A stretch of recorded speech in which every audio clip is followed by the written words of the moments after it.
नमस्कार। ये डेटा क्या कहता है कि एक नए एपिसोड में आप सब लोगों का एक बार फिर से स्वागत है। मैं हूं अजय प्रकाश। अंग्रेजी में एक कहावत है, the chickens have come home to roost.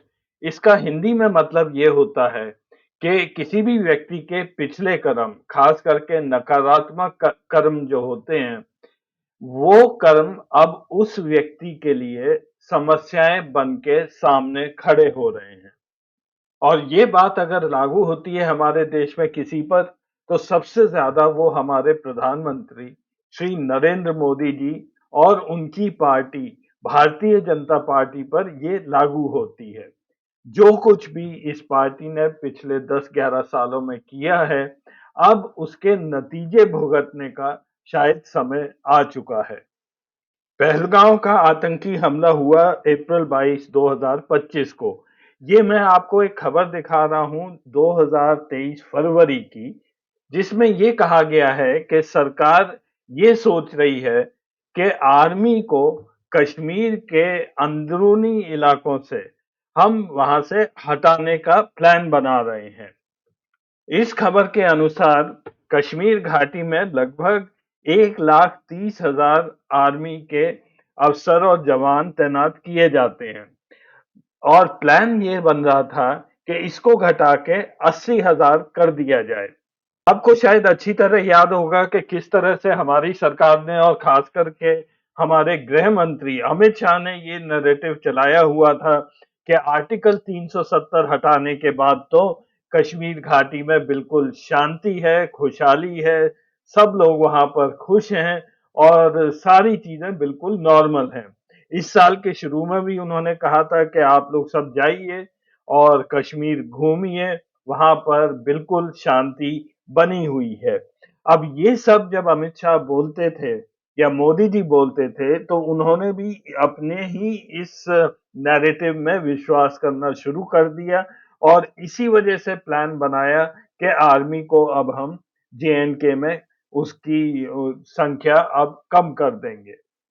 इस जो प्रपोजल था उसका बहुत ही कड़ा विरोध किया था आर्मी ने, क्योंकि पहाड़ों में अगर आपको लड़ना है तो आपको मैन पावर की जरूरत होती है और ये बात बिल्कुल भी किसी ने मानी नहीं थी।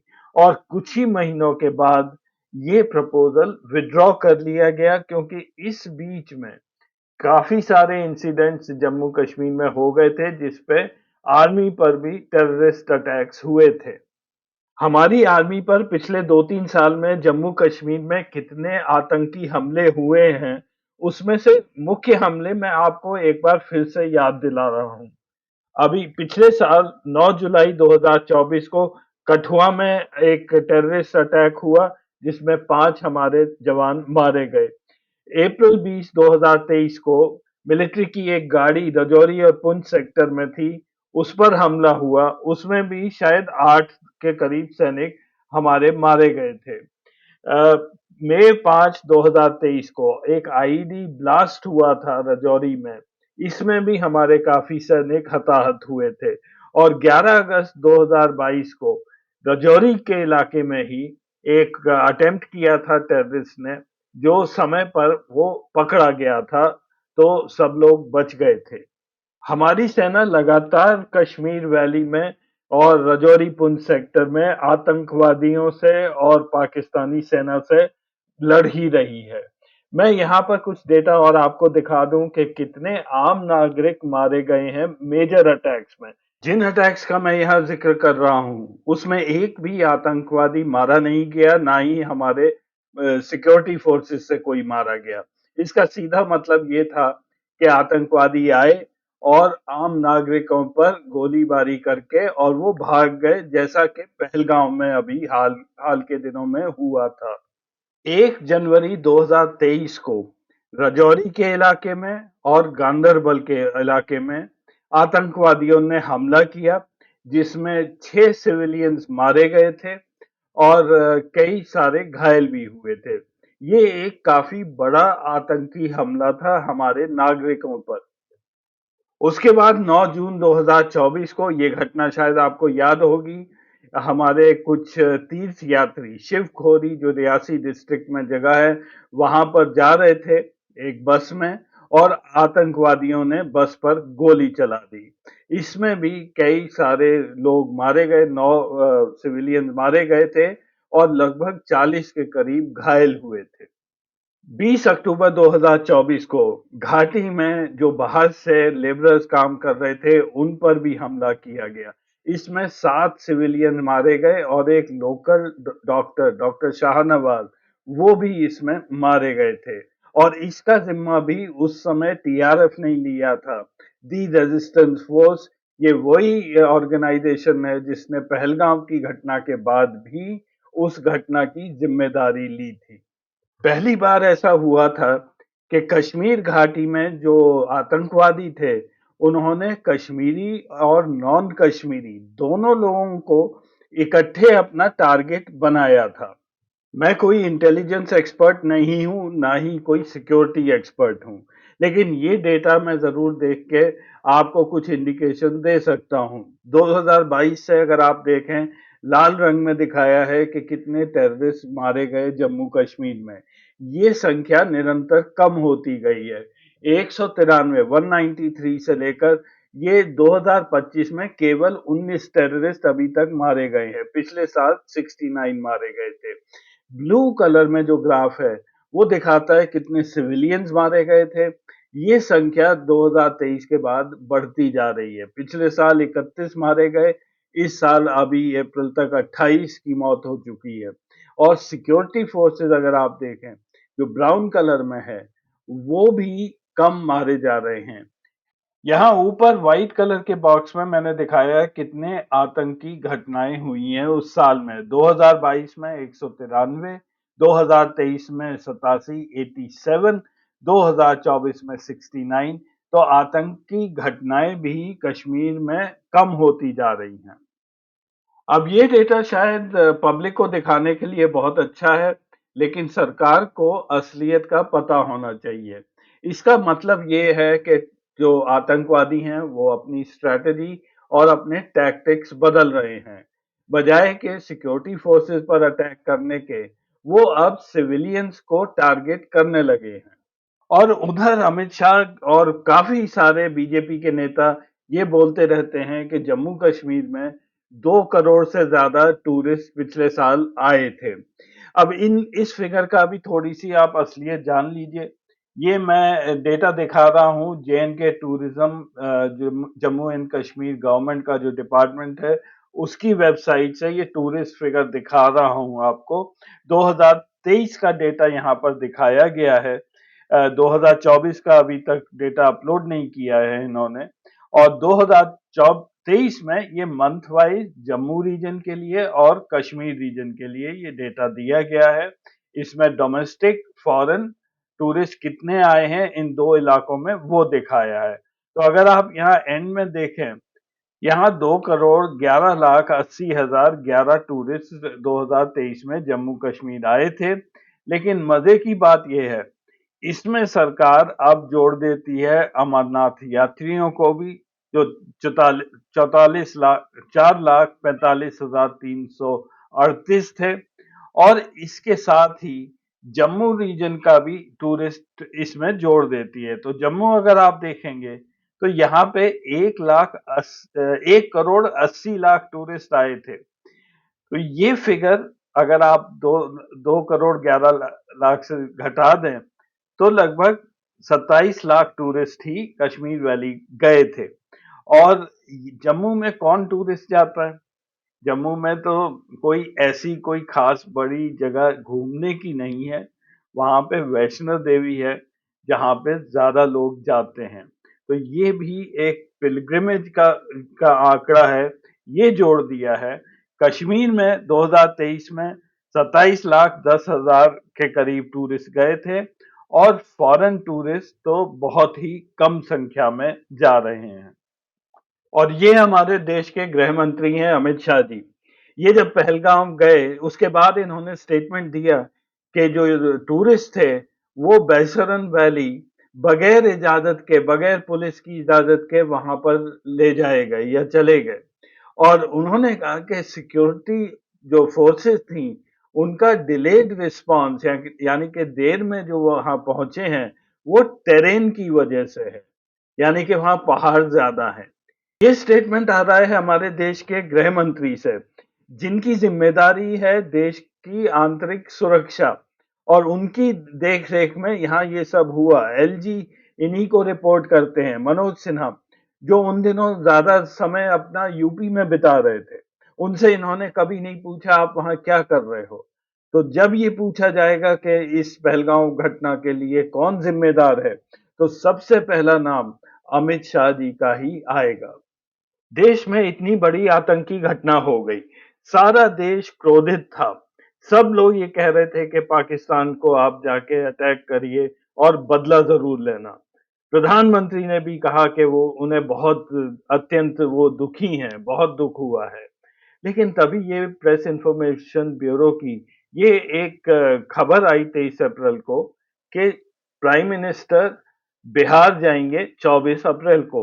पहले मैंने सोचा शायद ये विजिट कॉल ऑफ हो जाएगी, लेकिन ऐसा कुछ नहीं हुआ। अगले ही दिन अप्रैल 24 को मोदी जी पहुंच गए बिहार। वहां पे उन्होंने एक आम सभा को संबोधित भी किया, और जैसा कि उनकी आदत है वो काफी अच्छी तरह करते हैं, वो नाटकीय रूप में उन्होंने जितने भी पहलगांव में लोग मरे थे उनको श्रद्धांजलि अर्पित की। लेकिन फिर वो शुरू हो गया हंसी मजाक। स्टेज पर बैठे हुए ये नीतीश कुमार के साथ बात कर रहे हैं, और ऐसा कहीं आपको लगता है कि इनमें इनके मन में बहुत दुख है, क्योंकि वो यहाँ करने क्या गए थे? वो गए थे पंचायती राज डे का जो प्रोग्राम है, उसमें कई सारे डेवलपमेंट काम थे जो बिहार में वो लॉन्च करने गए थे। ये डेटा मैंने नरेंद्र मोदी जी की जो साइट है उससे ही लिया है। ये सब एक तरफ होता रहा, और उधर हमारा मीडिया, उसने भी हमारे देश की नाक कटा दी है। वो मीडिया जिसे हम गोदी मीडिया कहते हैं।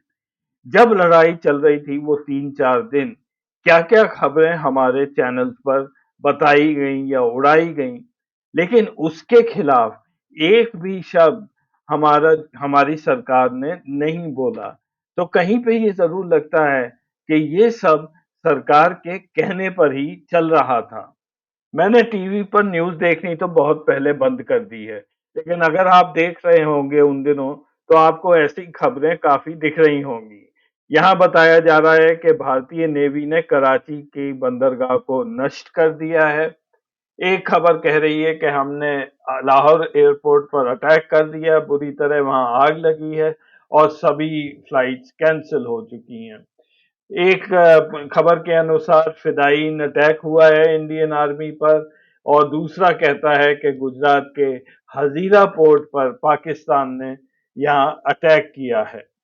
ये दोनों तरफ से खबरें चल रही थी, हिंदुस्तान की तरफ से भी और पाकिस्तान के तरफ से भी। ये खबर कहती है कि पाकिस्तान ने एक और फ्रंट खोल दिया है भारत के खिलाफ। तो ये जंग जो थी वो एक डिजिटल बैटलफील्ड में तब्दील हो चुकी थी। मई 7, 8, 9, 10 वो 4 दिन जब जोर से लड़ाई चल रही थी, उस समय मोदी जी गायब थे, हमारे डिफेंस मिनिस्टर गायब थे, और अमित शाह गायब थे। खबर ये आती थी कि वो मीटिंग कर रहे हैं, हाई लेवल मीटिंग्स कर रहे हैं, बट किसी ने भी आके देश को संबोधित नहीं किया है। और जहां तक मिस इन्फॉर्मेशन और फेक न्यूज का सवाल है, उस पर भी सरकार ने किसी तरह की रोक नहीं लगाई है।